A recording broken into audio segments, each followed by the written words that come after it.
Alright, I think this should work.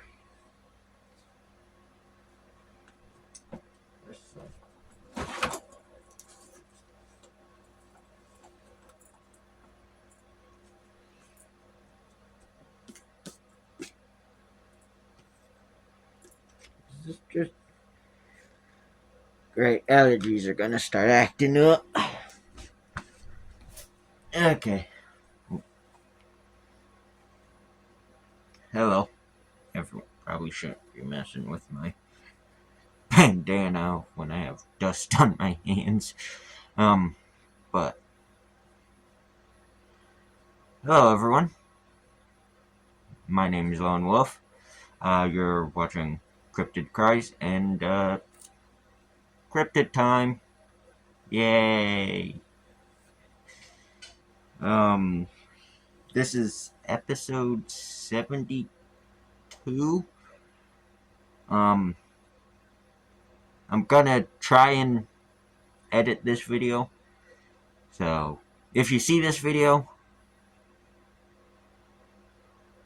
and it has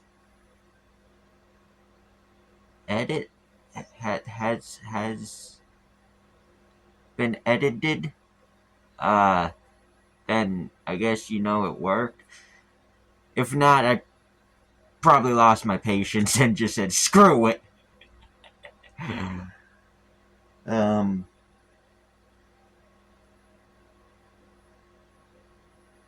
but yeah. Seriously, Spirit, you still gotta lay on my pillow. Spirit's on my bed, just sleeping on one of my pillows. You know I'll need that, right?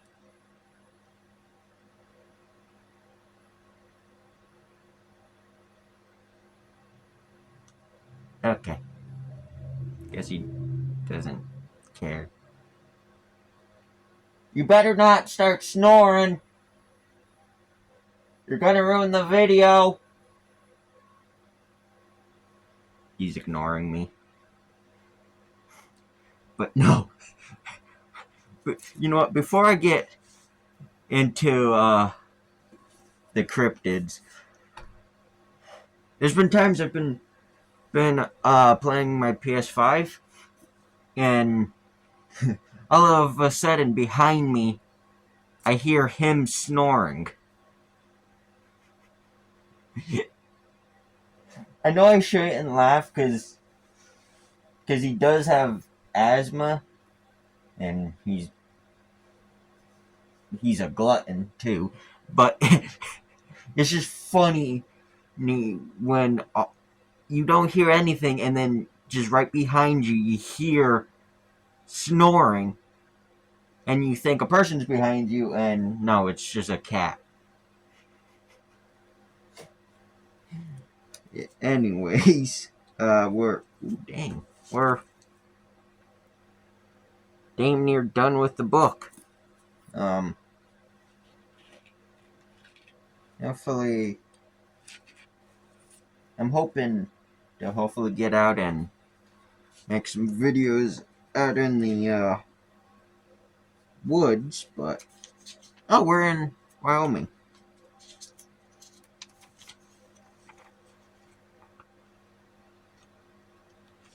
Are we done?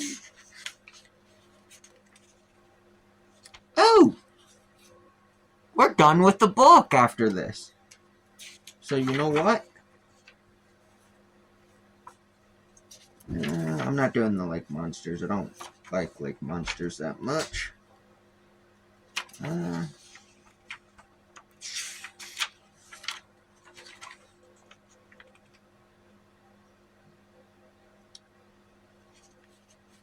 Okay. Yep, you got 1, 2, 3 things. Okay. Yeah. Alright, so first one is I'm a Hispanic and I can't even okay. The San Pedro Mountains mummies. Ooh, if I remember correctly, the San Pedro Mountains have some beautiful snakes as well. I gotta look it up again because I might be thinking of a different southern mountain range. Uh, but yeah, let's see. Let's see. Okay, prospectors Cecil Maine and Frank Carr were blasting for gold in the San Pedro Mountains in October 1932 when their dynamite uncovered a room inside the stone that was only about 4 feet tall.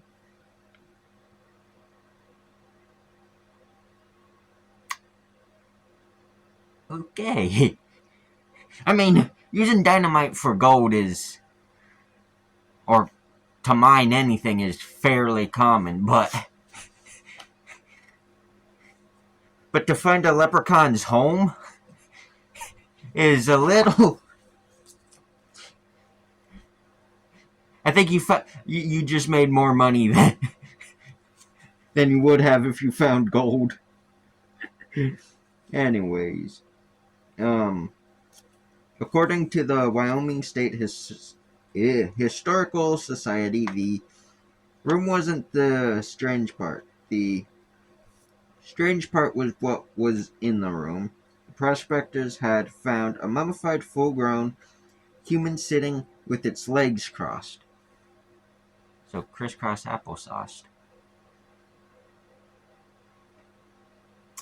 Okay. That that's that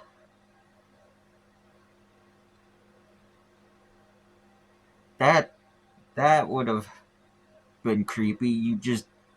You're looking for gold.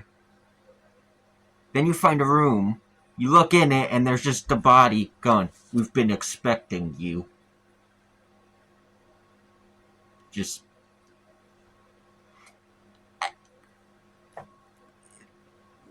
what? Um. Anyways, where was? Oh, the mummy was only a foot tall.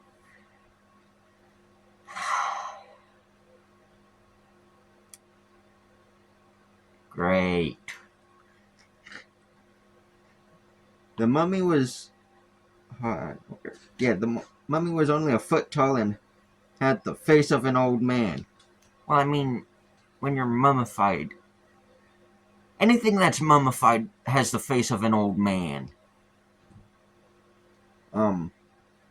Anyways, this find gave rise to talk about the Shoshone Indian tribes' stories of small, violent humans called.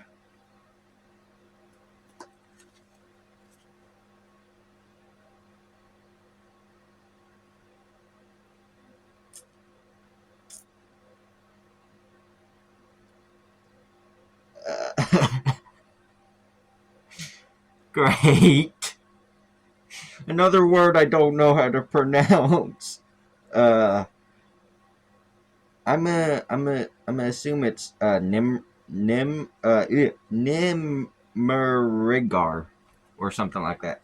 Here, I'll just point to it in. Come on, focus, phone. Damn it.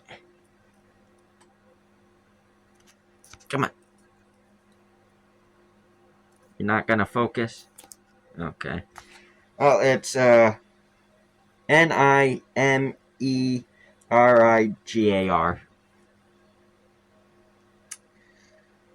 It's probably Nimerigar or something like that.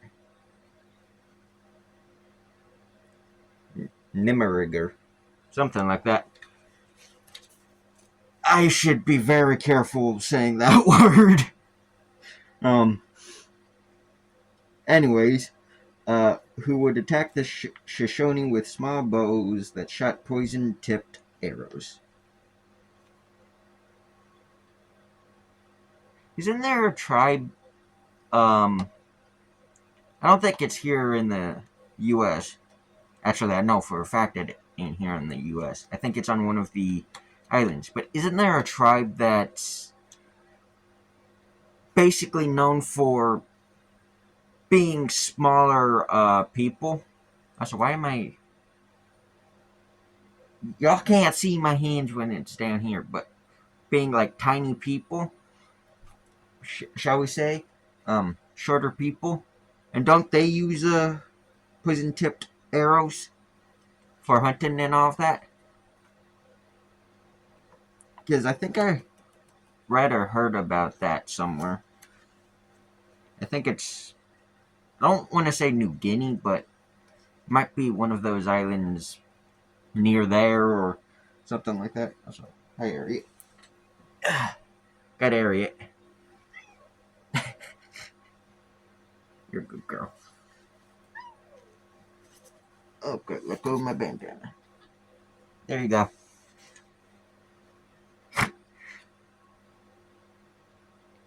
And she stuck her tongue out at me. It was deserved. Um, Scientists at the University of Wyoming x-rayed the mummy and claimed it was a small misshapen child that had been killed by a blow to the head. Okay. Oh, great. So it was.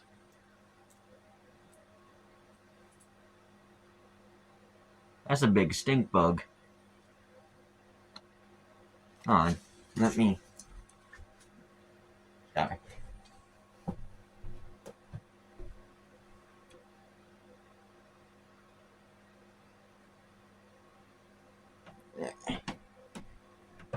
I don't know if y'all can see that. It's a stink bug. Wasn't it meaning for it to fly, but stink bugs are invasive, so I'm gonna kill this thing real quick. Just come over here.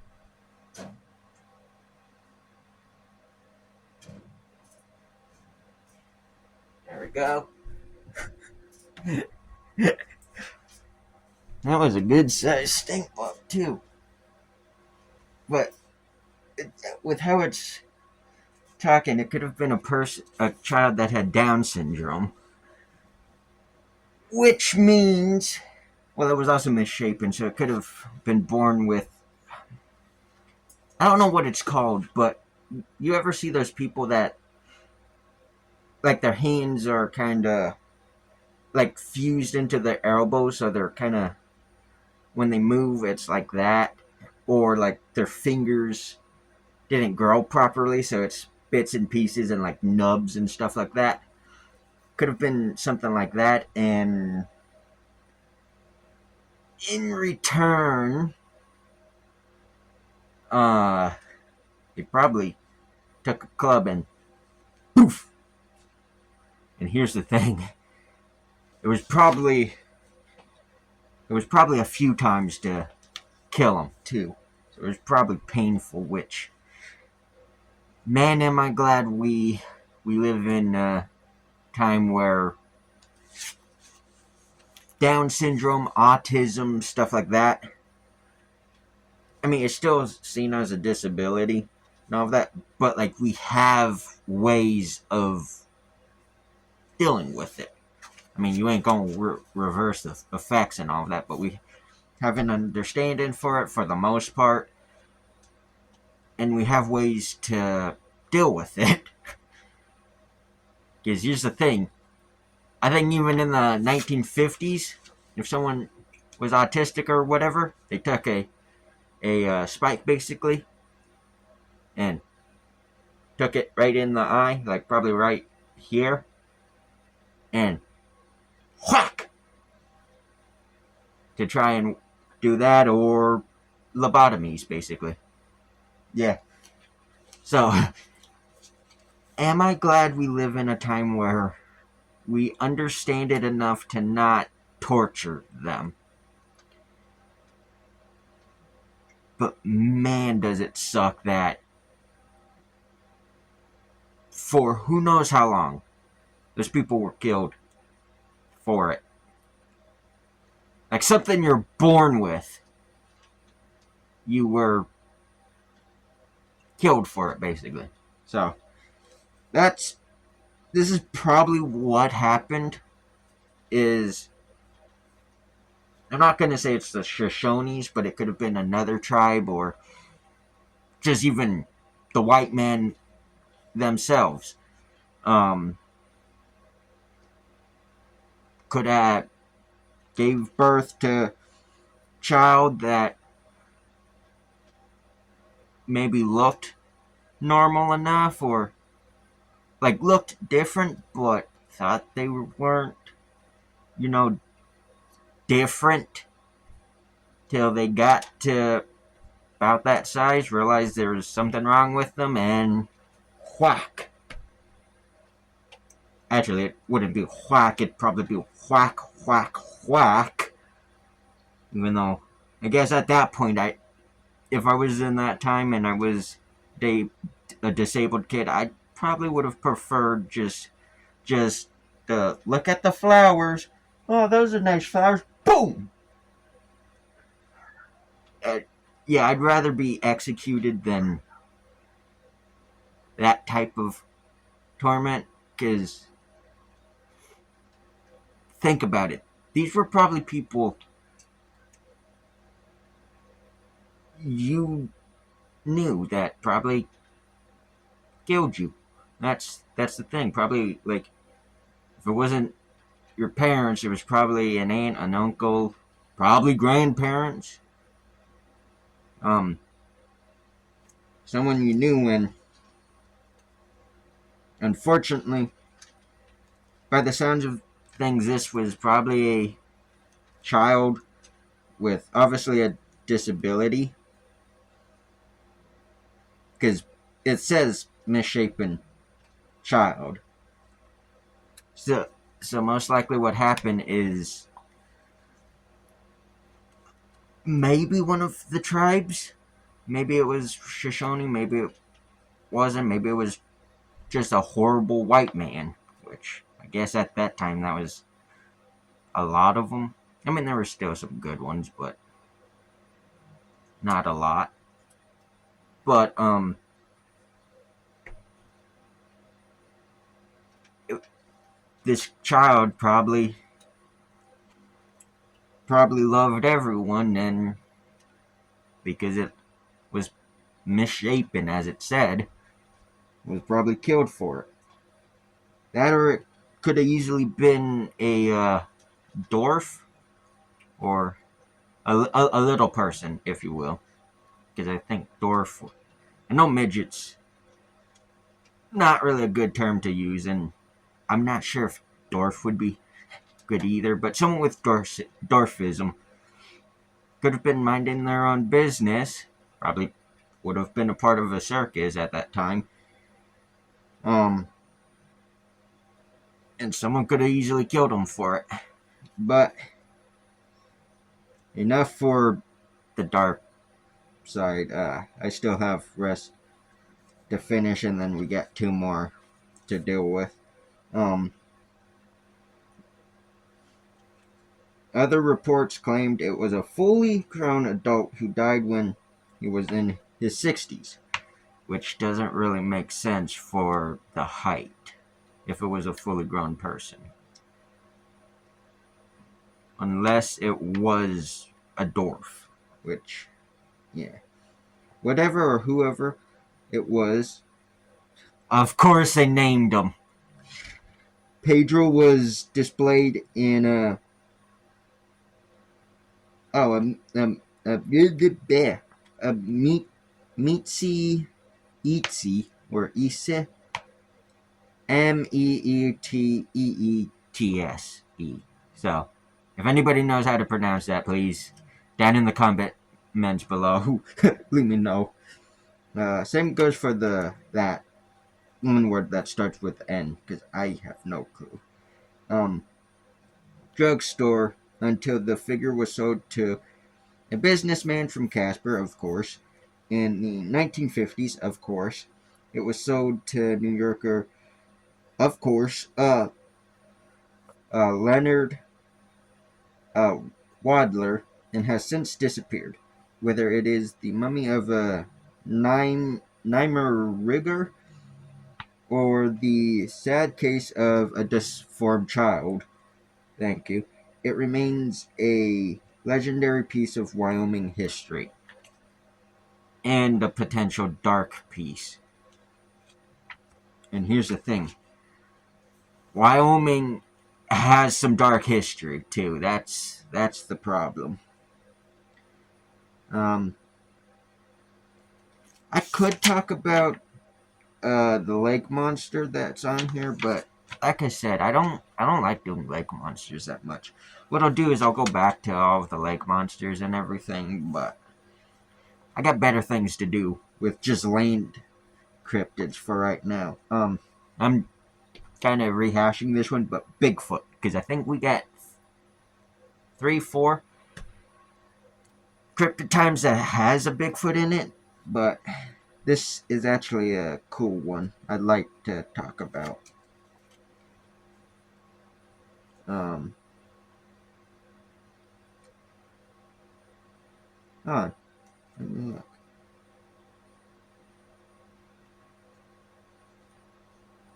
Oh yeah, okay. A story about monsters in a sparsely populated mountainous state wouldn't be complete without a Bigfoot story. This one occurred in Yellowstone National Park, per National Geographic. A video by Mary Greeley shows what may or may not be 4 Bigfoot movements. Oh, I know this one! Okay. I'll find the video. I can find that video. I'll put it in place here. This is a good one. Anyways, Bigfoot moving out of the trees and observing a herd of American bison. Real fake Michael Sartori, a zoologist at the Museum of Zoology in Lausanne, Switzerland. Please let me know if I pronounced that right. Told National. Why the hell is a zoologist from Switzerland trying to tell us? Never mind. Told National Geographic it was a fake. Fool, what you know? You ain't even in our country. Okay. I had 2 looks at the video. That's not enough, to tell you the truth. And although I am not a specialist in digital images, the fake is obvious in my opinion. You just don't want to lose your job, fool. Anyways, the 4 of them are visible at the beginning, but for an obscure reason, 3 of them disappeared behind a quite small fir tree, and the one who walks is quite a mechanical way of moving. All this makes this video quite suspect at best. Regardless, this disputed Bigfoot sighting doesn't account for the numerous reports of the big hairy fellow across the state each year. And specifically in Yellowstone, because up in Montana there's been sightings, Wyoming sightings, stuff like that. Which, I've only been in Montana's Yellowstone. I haven't been down to Wyoming's Yellowstone, so I don't know how it really looks, but I know this video.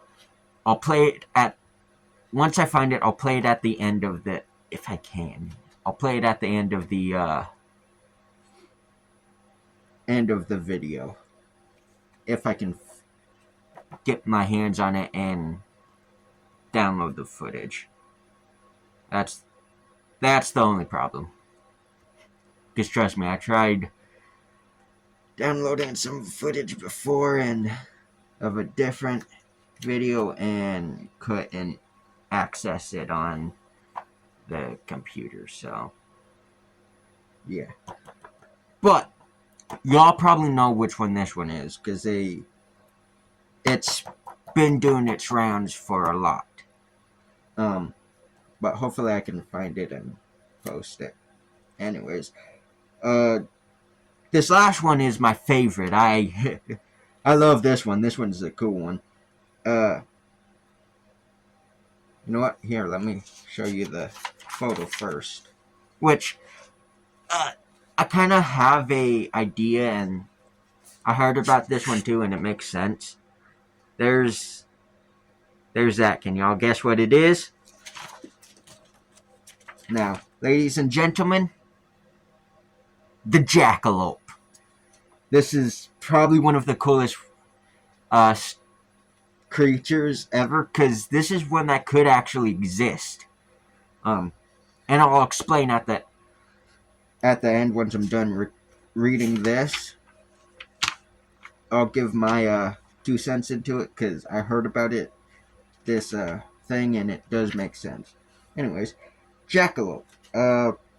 John Coulter had already secured his place in history as a member of the Lewis and Clark expedition, 1804-1806, the first expedition to cross western North America. Then he became the first white man to see the uh, Teton mountain range and enter what would in 1872 become Yellowstone National Park, but Coulter didn't stop there. He claimed to see a jackalope. The legendary jackalope is a large rabbit with antlers that can run 19 miles per hour and use human words. This creature has been reported not only in Wyoming but throughout the American West. It has a German cousin, of course. Let me try and pronounce this. I'm assuming it's Volpertinger. If anybody speaks German or is from Germany, let me know if I pronounce that right. The Wolpertinger. Please let me know if I pronounce that right. More Wolpertinger, but considering how Germans use turn W into more of a V sound, I'm assuming it's pronounced Vol, but like I said, leave me know because I don't speak German. Anyways, which has antlers, bird wings, and fangs, dismissed as fancifuls. Coulter's jackalope report was soon forgotten for jackalope enthusiasts. The legend of the creature began in 1939 in Douglas, Wyoming, when taxidermist Douglas Herrick and his brother Ralph began selling mounted rabbit heads with antlers they'd attach, and everyone seemed to want one. 10 years later, the town dubbed itself the jackalope capital of the world. More than once, the Wyoming state legislature has considered a bill to make the jackalope the official state mythical creature. For some reason, these bills keep failing. Jackalopes aren't real unless, of course, they are. Two different strains of the papillomatosis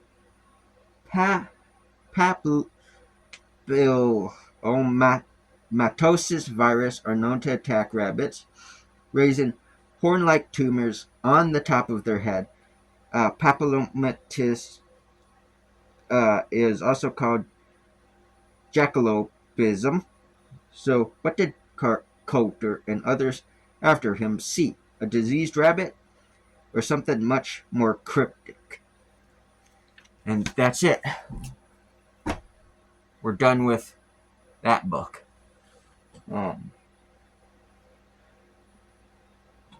When I feel like it, I'll grab the next book and start doing those. But like that talked about, there are tumors basically that raise out of its jackrabbits, not They're jackrabbits. That's what they are. Technically, are jackrabbits hares? I think they're hares technically, but they're jackrabbits. That's what it is. But obviously, these are probably real because there has been. I'll try and find footage or pictures at least to put in during that time. The jackalope. I could find the taxidermy stuff. Obviously, that's cool too. It's a cool part of American history. But it basically raises, like the book said, antler-like tumors, and it can be like little spikes on the head, or it can be almost like twig-like, so like it sprawls out. But if I remember correctly, too, it's sort of deadly to rabbits. But but like I said, the jackalope's real because of that. That's exactly what everybody's seen. Because here's the thing: during that time, no one knew about these diseases. You know, I mean, during that time, people were still dying from tuberculosis,